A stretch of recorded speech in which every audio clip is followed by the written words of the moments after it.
Hello students, welcome to Crack Grade B online learning platform. So today we have special guest with us, Miss Sonal Rajoria. She has cracked RBI Grade B 2023 exam. So first of all, many congratulations, Sonal, and for Thank this you so great much, sir. achievement. So Thank you so much, sir. today we will know her journey, that how she has prepared for this exam. So first of all, I will like to introduce about Sonal. She has completed her electrical and electronics engineering from Lakshmi Narayan Institute, Bhopal. So, Sonal, you completed your graduation in 2017. After that, you worked in two IT companies. So, Yes, sir.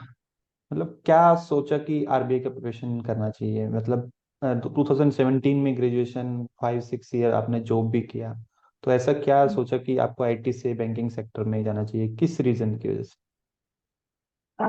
Sir, मतलब मैं अपने career satisfied थी जहाँ मेरा career जा रहा था। But एक टीज था गवर्नमेंट जॉब का। वो मेरे को गवर्नमेंट जॉब में आना है, मेरे को गवर्नमेंट सेक्टर में आना है। तो मैंने रिसर्च किया अपने पार्ट पे कि मैं क्या कर सकती हूँ। मैंने अपने लिए ऑप्शंस निकाले, काफी सारे एग्जाम सर्च किए कि ओके, ये मैंने उसमें से फिल्टर आउट किया। And RBI being one of the prestigious organisation of a country, so मुझे वो काफी सूटेड लगा मेरे लिए। एंड फिर मैंने उसका सिलेबस चेकआउट किया। तो मतलब मेरा माइंडसेट बनने लगा कि शायद मैं ये क्लियर कर सकती हूँ या मैं केपेबल हूँ। And that's how it got started. जैसे कि तुम इंजीनियरिंग बैकग्राउंड से थे, सिलेबस में finance, management, yes sir. Economics, तो बहुत सारे स्टूडेंट इसी को देख यस के सर। भी डर जाते हैं कि फाइनेंस उनके लिए एक नया फील्ड है, इकोनॉमिक्स एक नया फील्ड है। तो इस एग्जाम के लिए माइंडसेट कैसे प्रिपेयर किया कि यू कैन डू दिस? तो मेरे हिसाब से being an engineering student, I know the analytical and logical skills. And sir, in economics also, it's a science, and I consider it as a science only. So मेरे को जब मैंने पढ़ा तो मेरे को काफी मजा आया कि ये एक फिजिक्स ही है, एक तरीके का फिजिक्स है जो कि कंट्री की इकोनॉमी संभाल रही है जिस तरीके से। And being about finance, it's more theoretical, but it has so much knowledge. Like हम डेली न्यूज़पेपर्स में पढ़ते रहते हैं स्टॉक्स का, डेरिवेटिव्स का। तो मैं काफी रिलेट कर पा रही थी चीजें कि okay, I know these things. अब डीप डाइव करना है इसमें, समझना है। तो आंसर, माइंडसेट प्रिपरेशन मेरा यहाँ से स्टार्ट हुआ था। लाइक आई नो दैट कि इन प्रिपरेशन मेरे हिसाब से स्टूडेंट्स के मन में दो डाउट्स आते हैं कि यार हम कर सकते हैं कि नहीं कर सकते हैं। एक सेल्फ डाउट आता है मन में, एंड कि if I am able to crack this exam और नॉट। तो before starting my preparation itself मैंने ये दो पॉइंट्स अपने चेक कर लिए थे कि हाँ, मैं ये केपेबल हूँ ये करने के लिए, मैं एग्जाम क्रैक कर सकती हूँ यदि मैंने फुली फोकस्ड होकर पढ़ाई करी। एंड सेकेंड वन इज कि मेरे को जितना पढ़ना है उतना सॉलिड पढ़ना है और एग्जाम के अकॉर्डिंग पढ़ना है। तो इस तरीके से मैंने अपना माइंड प्रिपरेशन करा था सर। एग्जाम से पहले कोई बैंकिंग एग्जाम या कोई भी गवर्नमेंट एग्जाम नो सर। इसमें नो अपियर किया सर। हो? ओके। No sir. तो ये दिस पहला इज। ही अटेम्प्ट था आरबीआई का? Yes sir. Yes sir. Okay okay. दूसरी चीज मैं जानना चाहूंगा कि कंपिटिटिव मार्केट है, और बहुत सारे प्लेटफॉर्म हैं एग्रेसिव यस मार्केटिंग सर। के साथ, तो क्रैक ग्रेड बी को कैसे फिल्टर आउट किया? क्रैक ग्रेड बी तक पहुंचे तुम? Yes sir. Sir, being very new to this field, मेरे को नहीं पता था, मेरे लिए सब कुछ स्कैटर्ड था। मैंने खुद ही रिसर्च किया कि okay, this is that, this is that. मैंने इनफैक्ट क्रैक रेट भी से पहले कुछ प्लेटफॉर्म्स ट्राई करे, but I wasn't satisfied at my heart कि okay, if this is going in the right direction और नॉट। मेरे को वो सेटिस्फेक्शन नहीं मिल रहा था। एंड मैं हमेशा आरबीआई का सिलेबस अपने सामने रखती थी, अपने आईज के सामने, कि ये टॉपिक्स हैं, मेरे को समझ में आ रहा है कि नहीं, वो मेरा पॉइंट रहता था। तो after doing so much research and, sir, hits and trials होते हैं प्रिपरेशन में, हिट्स एंड ट्रायल्स होते हैं। And thank God I landed on crack grade B. और उसके बाद मेरी जर्नी काफी आसान रही, काफी स्मूथ रही आगे। तो हम स्टार्ट करते हैं फेज वन प्रिपरेशन से। और जनरली बहुत सारे स्टूडेंट्स के डाउट भी रहते हैं फेज वन के प्रिपरेशन से, जो फ्यूचर एस्पायरेंट्स है, तो वो डाउट्स भी हम कंसीडर करेंगे। कुछ डाउट्स उन्होंने हमारे प्लेटफॉर्म पे पूछे हैं। तो कुछ सालों से आरबीआई का लेवल है जो क्वांट का है, रीजनिंग का है, प्लस करंट अफेयर का है, वो बहुत इंक्रीज हो गया, डिफिकल्टी लेवल हायर साइड हो गया। तो क्या सोर्सेज थे आपके प्रिपरेशन के, और पेपर में कैसे मैनेज किया था? तो आरबीआई ग्रेड भी शुरू करने से पहले मैंने उसका पैटर्न एनालिसिस किया था, प्रीवियस ईयर पेपर्स देखे थे। मेरे को ये चैलेंज सबसे ज्यादा लगा था कि फेज वन क्रैक करना is the most challenging part, क्योंकि वहां पे रिजेक्शन रेशियो काफी ज्यादा हाई है। तो मेरे दिमाग में ये था कि मेरा भले ही कितना मेरे को क्वांट रीजनिंग इंग्लिश कितनी भी आती हो, यदि मैं एक एवरेज से गुड लेवल पर नहीं पहुंचूंगी तो शायद मैं फेज टू तक पहुंचूंगी ही ना। तो before starting my preparation itself मैंने ये दिमाग में ठान लिया था कि मैं फेज टू तभी शुरू करूंगी जब मेरा फेज वन क्लियर होगा। तो इंग्लिश के लिए I did only one thing. मैंने आरसीज प्रैक्टिस करे थे, रीडिंग कॉम्प्रिहेंशंस काफी प्रैक्टिस करती थी किसी भी बुक से, some standard books you can refer RCs, और I made my own dictionary also. क्योंकि so in English what I face the main challenges कि हमें वर्ड्स के मीनिंग पता नहीं होते and they use very high level words. तो I made my own dictionary, मैं उसी को रेफर करती थी most of the time. And मैंने एरर डिटेक्शन के क्वेश्चंस बहुत अच्छे से करे थे, क्योंकि वो एक मेरा ग्रामर भी सुधार रहा था, क्योंकि that's gonna help me in my phase two also. And about quant and reasoning I approached with the same thing. मैंने पैटर्न एनालिसिस किया, टाइप्स ऑफ क्वेश्चंस निकाले कि ईच टॉपिक्स में से कितने टाइप्स के क्वेश्चंस बन सकते हैं। And I use some standard books like Quantum CAT, मैंने वो लगाया हर टॉपिक के, उसके इंपॉर्टेंट इंपॉर्टेंट क्वेश्चंस लगाए। जो मेरे को नहीं बनते थे मैं उसको अपने रिवीजन साइकिल में जरूर इंक्लूड करती थी कि भाई ये मेरे से नहीं बना है तो मेरे को ये नेक्स्ट साइकिल में बनना चाहिए। ये मेरे दिमाग में पॉइंट रहता था कि अपने गैप्स फिल करते चले जाओ, स्मूथ रोड अपने आप हो जाएगी। And regarding CA, that was the most challenging part, and I guess it has the largest weightage in the paper also. So, sir, CA के लिए मैंने RBI circulars was the biggest thing जिस पे मैं एकदम rely करती थी कि यहाँ से तो आना ही आना है। RBI circulars, PIB की summary. So I referred crack grade B sources also, that 1 to 10 days for each month we get the summary, and I used to revise them. Like if this February month is going on, I will read the news of today and I will revise yesterday's news also. Along with that, I will dedicate my one slot to the previous month. So that's how my cyclic revision happens. So I would suggest कि यदि आप exam देने जा रहे हैं phase one का, तो आपकी 5 to 6 टाइम्स सीए का रिवीजन होना बहुत जरूरी है। क्योंकि sir usually what I feel कि हम ऑप्शंस में कंफ्यूज होते हैं, कहीं ना कहीं we know the answer but option tends to confuse us. तो वो कंफ्यूजन एक रिवीजन से ही जा सकता है, क्योंकि आप मगअप नहीं कर सकते हो इतना। Continuous revision is the key. अभी क्या है कि चेंज भी हो गया पैटर्न क्वेश्चंस का ना, कि मल्टीपल स्टेटमेंट वाले क्वेश्चन आने लग गए हैं। Exactly exactly sir. वो हम्म। कंफ्यूजन पार्ट काफी हाई रहता है, तो मैं उसको रिवीजन साइकिल से ही अवॉइड करती थी कि ठीक है, ये मेरा आज गलत हुआ है तो नेक्स्ट पेपर में गलत नहीं होना चाहिए। बस यही रहता था सर मेरा, गैप्स फिल करते चलो अपना। Okay okay.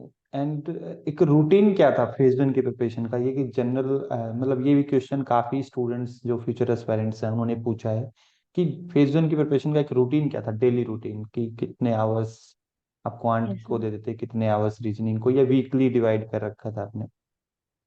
तो I was a working experiment, तो मेरे साथ चैलेंज था, टाइम का सबसे बड़ा चैलेंज था। तो मैंने अपनी बिफोर स्टार्टिंग माई प्रिपरेशन मैंने फेज वन के लिए अपनी स्ट्रेंथ और वीकनेसेस ले डाउन करे थे कि okay, English is was my strength part, तो मैं उसको थोड़ा सा कम टाइम देती थी। वहीं रीजनिंग्स में पजल्स एंड क्वांट्स में जो क्विक क्वेश्चंस होते हैं जिसमें थोड़ा सा ट्विस्टिंग स्ट्रेटजीज लगती हैं कि तुरंत क्लिक करना चाहिए, मैं वहां ज्यादा टाइम देती थी।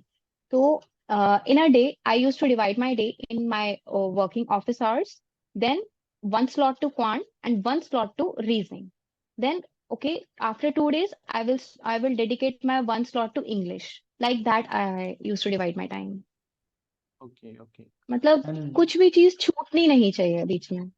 यस। एंड फेज टू का प्रिपरेशन आप फेज वन के साथ ही कर रहे थे या बाद में स्टार्ट किया था पहले, कि अपने फेज वन के कॉन्सेप्ट मतलब स्ट्रॉन्ग तो कर लिए थे? तो मैंने पहले फेज 1 अपना कॉन्सेप्ट स्ट्रॉन्ग किया। जब मैं फेज 1 के मॉक्स देना शुरू करने लगी, मैंने फिर वहां से फेज 2 प्रिपरेशन अपने स्टार्ट किया था। क्योंकि ओके। यदि मैं अगर फेज 1 और फेज 2 पैरेलल रखती तो शायद मैं स्ट्रेंथन नहीं कर पाती अपने टॉपिक्स को। तो हम्म। पहले मैंने सोलली फेज 1 पे फोकस करा, फिर उसके बाद मैंने पैरेलली फेज 2 प्लस फेज 1 किया। ओके, अगर उसकी फेज वन की प्रिपरेशन थी आपने जो स्टार्ट की थी वो कब से की? 2023 के एग्जाम के लिए?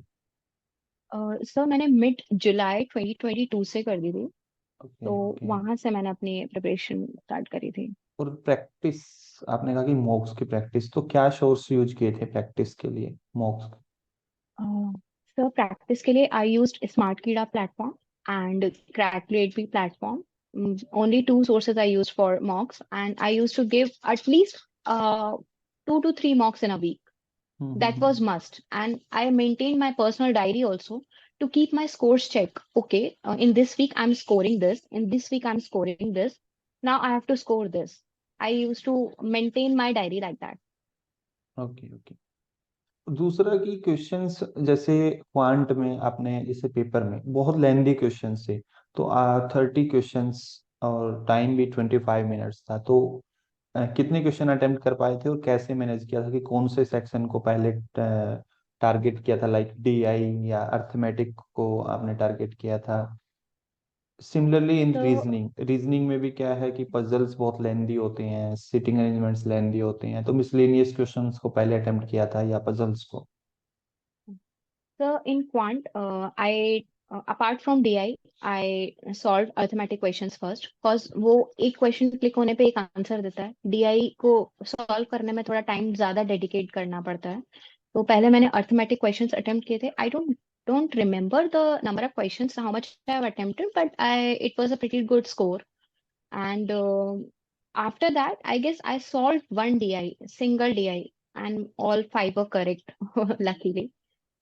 And in reasoning, same approach, miscellaneous questions first. After that, I solved one or two puzzles. I suppose, yeah, two puzzles around.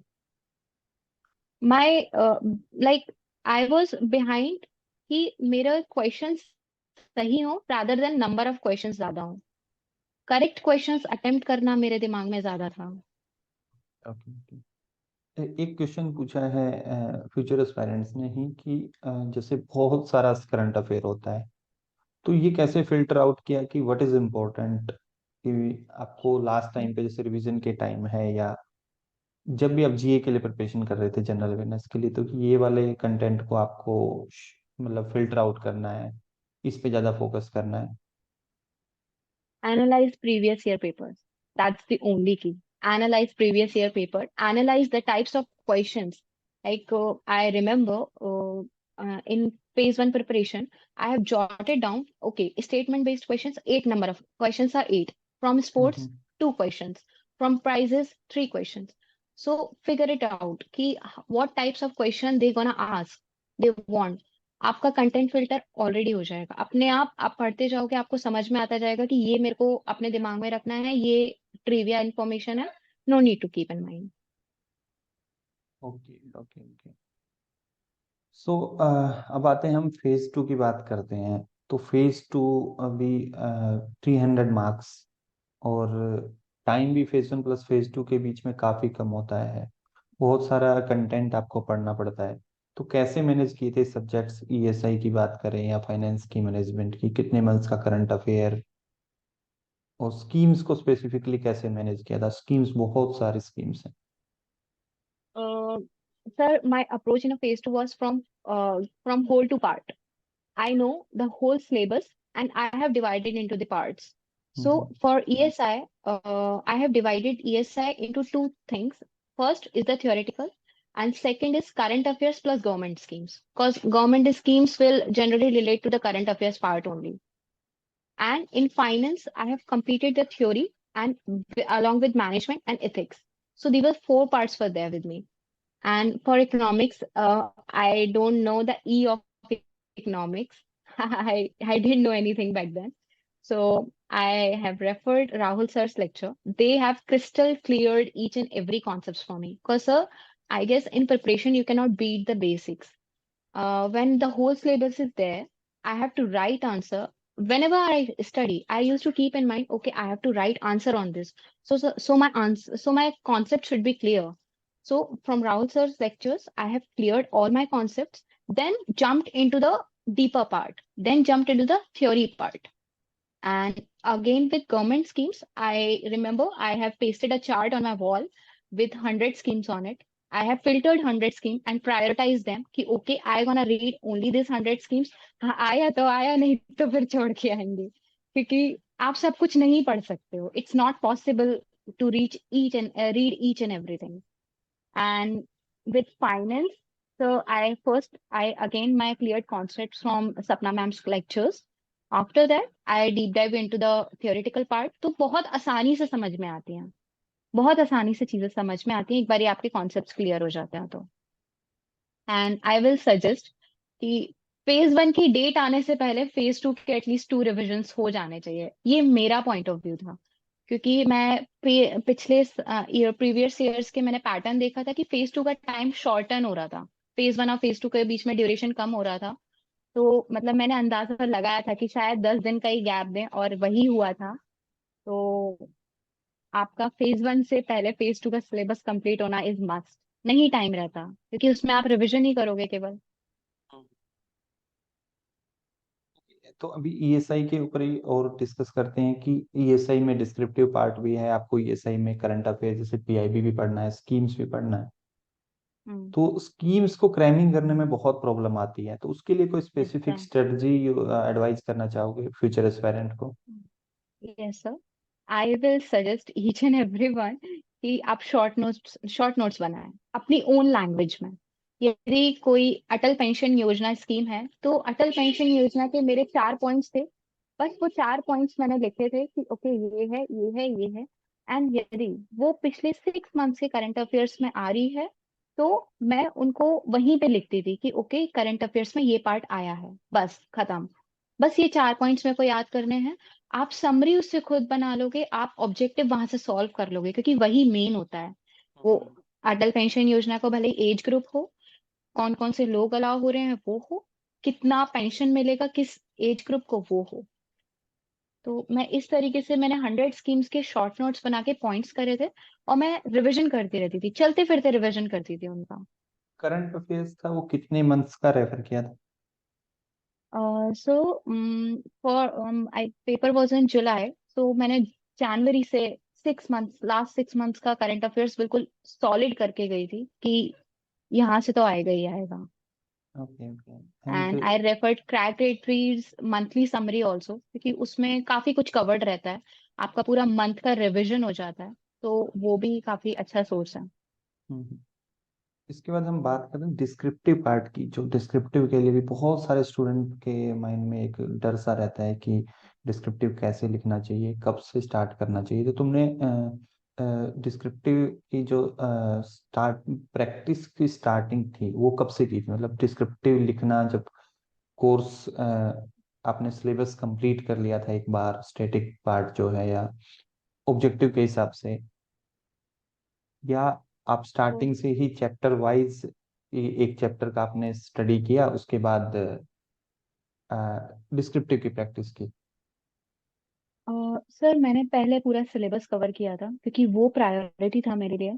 Sir, descriptive के लिए मैंने ये अप्रोच रखी थी कि मैंने अपने स्ट्रेंथ और वीकनेसेस करे थे कि मैं आंसर्स लिख लेती हूँ. हम्म. मतलब I can write answers, and मैं ऐसे लिख लेती हूँ. मैं बॉडी, आपका conclusion, I can write on it. तो मैंने अपनी स्ट्रेंथ पे बिलीव रखा था कि ठीक है, ये हो सकता है. मेरे को प्रॉब्लम आ रही थी आंसर स्ट्रक्चरिंग में, कि बॉडी में क्या होना चाहिए, कंक्लूजन में क्या होना चाहिए. तो आफ्टर कंप्लीटिंग माय सिलेबस, मैंने डिस्क्रिप्टिव को इस तरीके से अप्रोच किया कि ठीक है, ये आज टॉपिक है लेबर पॉलिसी का, तो मेरे पे ये क्वेश्चन आया, एग्जाम में ये क्वेश्चन आया, अब मैं इसको कैसे लिखूंगी. मैं केवल वो प्रैक्टिस करती थी कि मेरे को लिखना कैसे है, कंटेंट में क्या रखना है, कंटेंट को किस तरीके से मेरे को फिल्टर आउट करना है. And after that, so I have given मॉक्स for descriptive in that section. Phase 1 और फेज 2 के बीच का जो टाइम था, मैंने वहां पे मॉक दिए थे, क्योंकि उसके पहले मेरे को टाइम नहीं मिला था, क्योंकि मेरे को सिलेबस कवर करना ही मेरे लिए काफी इंपॉर्टेंट था. तो डिस्क्रिप्टिव के लिए मैं यही सजेस्ट करूंगी कि आप कितना अच्छा लिख पा रहे हो पहले वो आप ही जज कर सकते हो, कोई और जज नहीं कर सकता। तो पहले मैंने वो अपना जजमेंट किया और फिर अपने वीक पॉइंट्स पे वर्क किया था। ये तो एग्जाम में कितने वर्ड, जैसे 600 वर्ड लिमिट होती है 15 मार्क हम्म। क्वेश्चन के लिए, 10 मार्क के लिए 400, तो वर्ड लिमिट तक पहुंच पाए तो थे? Yes sir, not in every question but yes more or less word limit के आसपास था। यदि मुझे अब हमको आया था हेनरी फर्ल्स के 14 प्रिंसिपल का आंसर लिखने आया था। मेरे को पता था कि I don't remember the number of words in their 600 और 400, बट आई न्यू दैट कि it's not, this answer is not gonna complete 600 words.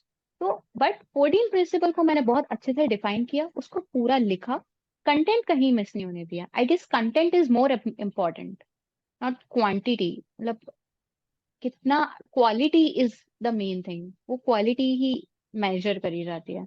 और आपका ग्रामर कितना सही है, ग्रामर सही होना बहुत जरूरी है, क्योंकि आई गेस वो एआई टूल से वो मिस्टेक्स निकल जाता है तो वो ऑलरेडी हाईलाइट हो जाती हैं। तो ग्रामर इज इम्पोर्टेंट। तो वर्किंग भी थे और ये सब भी, जैसे फेज 2 का प्रिपरेशन, प्रैक्टिस, तो ये सब कैसे मैनेज किया? मतलब कितने आवर्स आप मैनेज कर पा रहे थे वाइल वर्किंग? सर यहाँ पे माइंडसेट का बहुत बड़ा रोल आता है, क्योंकि मैं बहुत थक जाती थी। मंडे टू फ्राइडे मेरे को काम करना, फिर सैटरडे संडे डेडिकेटेडली पढ़ाई करना, और मंडे टू फ्राइडे भी पढ़ाई करना। बहुत टायरिंग स्केड्यूल है, मतलब it's not an easy task. तो मतलब मैं डिवाइड अपना टाइम ऐसे करती थी। I use to wake up early, 2 घंटे वहां पढ़ लिया, 2 घंटे यदि मेरे को करंट अफेयर्स को देना है तो करंट अफेयर्स को देके वो पार्ट खत्म। अपना ऑफिस आवर्स करे, ऑफिस आवर्स कंप्लीट करके फिर ब्रेक लेती थी, वॉक करने जाती थी, घूमने जाती थी, थोड़ा सा माइंड फ्रेश रखना बहुत इंपॉर्टेंट था। रात में 4 4 आवर्स देना इज मस्ट। तो एवरेज रखती थी कि मेरे को पूरे दिन में 6 आवर्स की स्टडी करनी ही करनी है। तो वो एक एवरेज मेंटेन करती थी कि वीक में भले ठीक है, किसी दिन मेरी 4 घंटे होगी तो किसी दिन 2 घंटे होगी, बट मेरा एवरेज 6 आवर्स का निकलना है पूरे वीक का। इस वो दौरान मेरे अपने दिमाग में टारगेट रहता था इस बस। दौरान अपने आप को मोटिवेट कैसे रखा कि ना, मतलब जॉब भी कर रहे हो, फिर पढ़ने के साथ ही मतलब पढ़ाई के लिए भी टाइम निकाल पा रहे थे, और फिर सैटरडे संडे भी चला जा रहा था, तो विदाउट मोटिवेशन तो ये बहुत डिफिकल्ट है। नहीं है। तो कैसे अपने आप को मोटिवेट रखा? तो मोटिवेशन मेरे को ऐसा लगता है कि आपको खुद से पूछना चाहिए कि ये हम क्यों कर रहे हैं। मतलब before starting itself I have asked myself so many times कि Sonal, are you gonna do that? Why do you want RBI? Why do you want to be in RBI? Just clear out all these questions, पहले वो दिमाग में clear कर लो। And sir during preparation motivation low होता था तो I use to read Gita that was my own spiritual journey, and reading quotes from different books and applying into my life. मैं उनको अप्लाई करती थी लाइफ में कि ठीक है, एक टाइम ड्यूरेशन की मेहनत आगे बहुत अच्छा फल भी दे सकती है। ये मेरे दिमाग में हमेशा रहता था कि ठीक है यार, डू और डाई वाली सिचुएशन है, करो या मरो, ऐसा करो। और I use to write quote on my boards also कि मेरे को दिखता रहे कि okay, this is your focus, this is your focus. So talk to your friends. Any famous quote you used? Any famous. Sir सबसे पहले तो मैंने यही कोट लिखा था कि आई एम आरबीआई ऑफिसर 2023। ये मैं हर जगह लिखती थी कि ये मैं हूँ, ये मैं हूँ, ये मानती थी। Okay, and and so many quotes I use to read during that time, तो वो मेरे को काफी मोटिवेट रखते थे। okay, okay. Okay, now comes to the finance part and management part. So finance part, you have to read a lot of static content as well as the Yes. RBI circulars. So Hmm. how did you manage these things? Again, sir, basics. Start from the basic. Yeah, you cannot beat the power of basics. Start करो basic से, theory पढ़ो, अपने आप मजा आने लगता है चीजों में। स्टैटिक पार्ट है, होता है, बोर लगने लगता है, बट ठीक है, मैं इंजॉय करके पढ़ती थी कि नहीं यार, कुछ नया सीखने मिल रहा है, कुछ नया जानने मिल रहा है। अपने नोट्स बनाती थी अपनी ओन लैंग्वेज में, कभी कभी डेफिनेशंस लिख लेती थी, और फिर उसको मर्ज करना करंट के साथ। स्टैटिक पढ़ लिया, static plus current is equals to your good answer in descriptive part. That was my only approach, मैं उसी माइंडसेट से पढ़ती थी। और आरबीआई सर्कुलर कोई आरबीआई की, जैसे बहुत सारे स्टूडेंट्स होते हैं, क्या करते हैं ना, यहाँ सोर्स से भी मिल रहा है, इस सोर्स से भी मिल रहा है कंटेंट, सेम करंट अफेयर के लिए करते हैं कि यहाँ से भी डिस्क्रिप्टिव का कंटेंट मिल रहा है, वो भी इकट्ठा कर लिया। तो did you follow the same strategy or you rely on one source?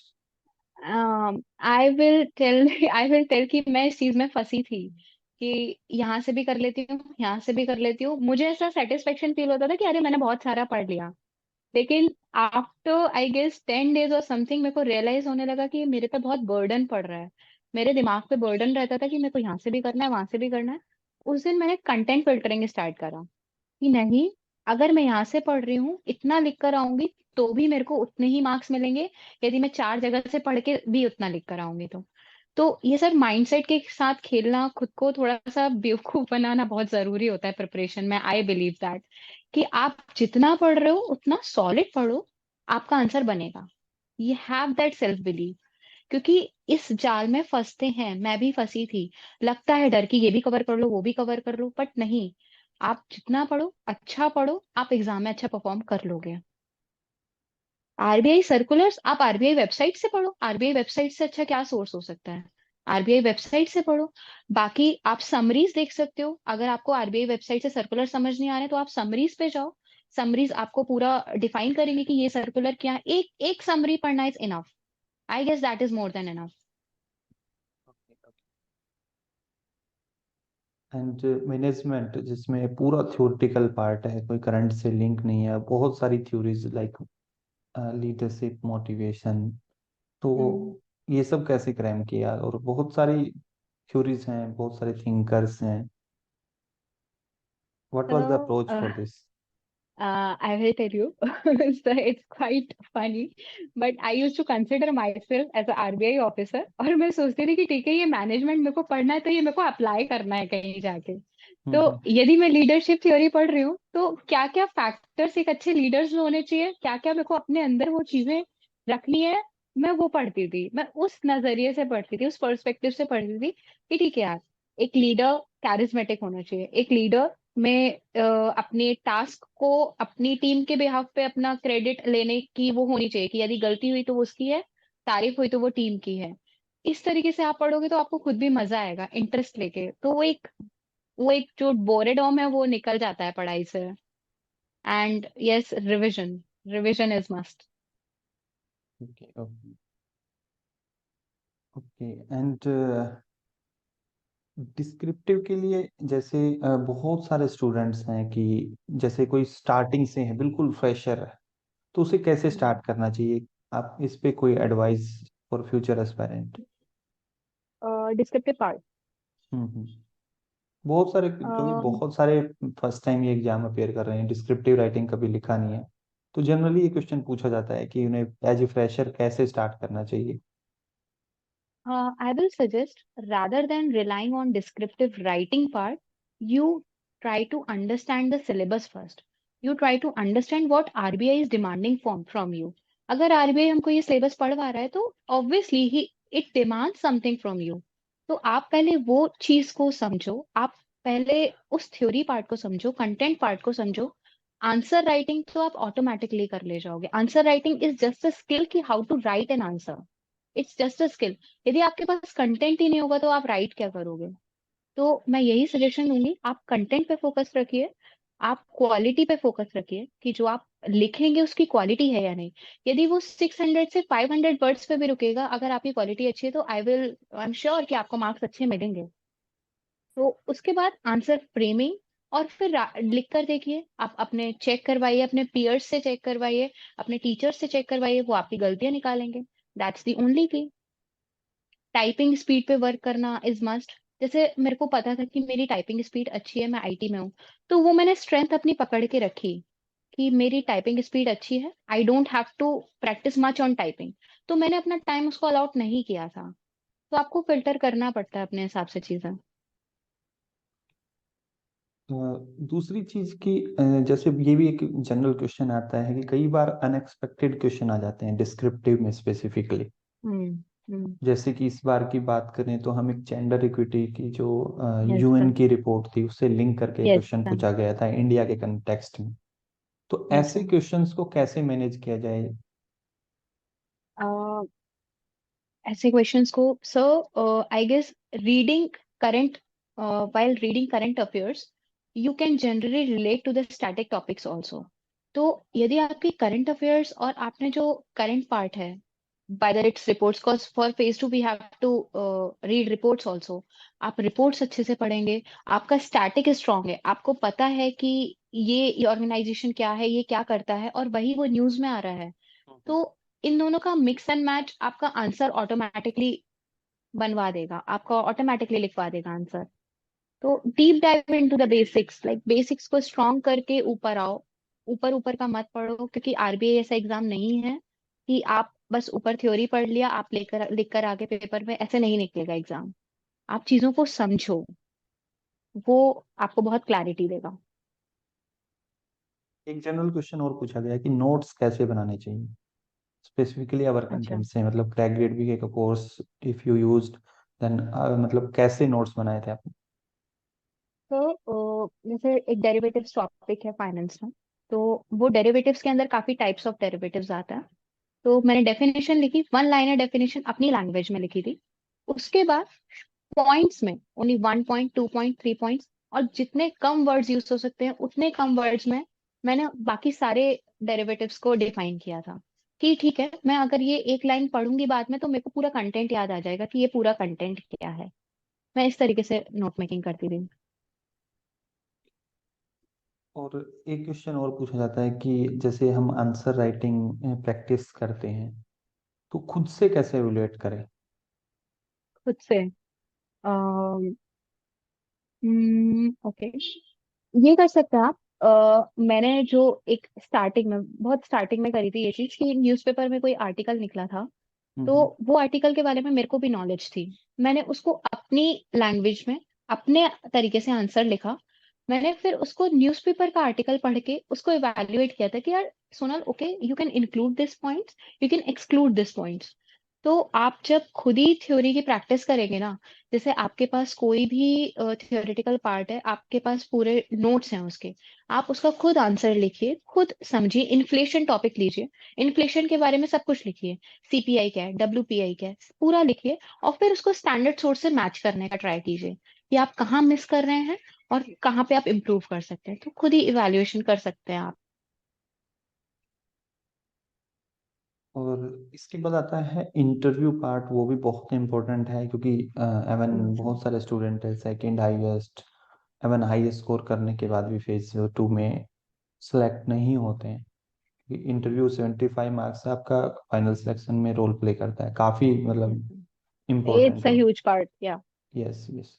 तो इंटरव्यू एक्सपीरियंस क्या कैसा रहा था, और प्रिपरेशन कैसे की थी interview? So my interview experience was very good and it was very lively. Uh, they asked me very general questions in starting.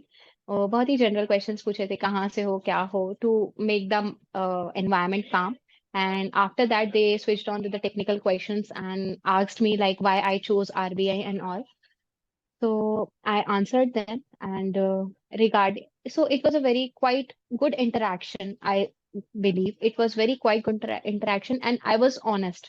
I was honest throughout my interview. Like I didn't cooked up things कि okay, मैंने RBI की website उठा के और वहां से ही पूरी पढ़ाई करी और ऐसा नहीं। They asked me question like where did you study?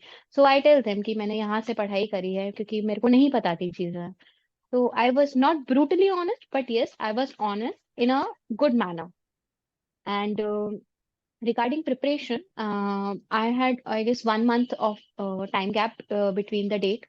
So I lay down a 10 points index for me कि आरबीआई functions पढ़ने हैं, आरबीआई की जितने भी आरबीआई पेज पे जितना कुछ है वो पढ़ना है, and current part RBI current news में क्यों है वो पढ़ना है, इकोनॉमिक स्टेटस क्या है, क्या है क्यों है वो सब पढ़ना है, बजट पढ़ना है। ये मैंने अपने खुद का 10 पेज इंडेक्स क्रिएट किया था। और वो 1 मंथ को मैंने डिवाइड कर दिया था कि ठीक है, आज के इस वीक में मेरे को ये पढ़ना है, इस वीक में ये पढ़ना है। और मैं यही सजेस्ट करूंगी कि आप सब कुछ पढ़ोगे फिर भी ऐसा लगता है कि भूल गए, कुछ नहीं आता, उनके सामने कुछ नहीं निकलेगा। ऐसा होता है, जनरली सबके साथ होता है, मेरे साथ भी हुआ था। बट मुझे ये पता था कि जितना मैं पढ़ूंगी उतना मैं अच्छे से प्रेजेंट करूंगी, क्योंकि interview is all about your presentation skills. वो बहुत इंपॉर्टेंट है। वो आप प्रेजेंट किसको कैसे कर रहे हो, वो रोल प्ले करता है। One more question on this interview part, that how did you handle this question, that why RBI? Because you were working in the IT sector, and suddenly after 6 year, approximate 6 year experience.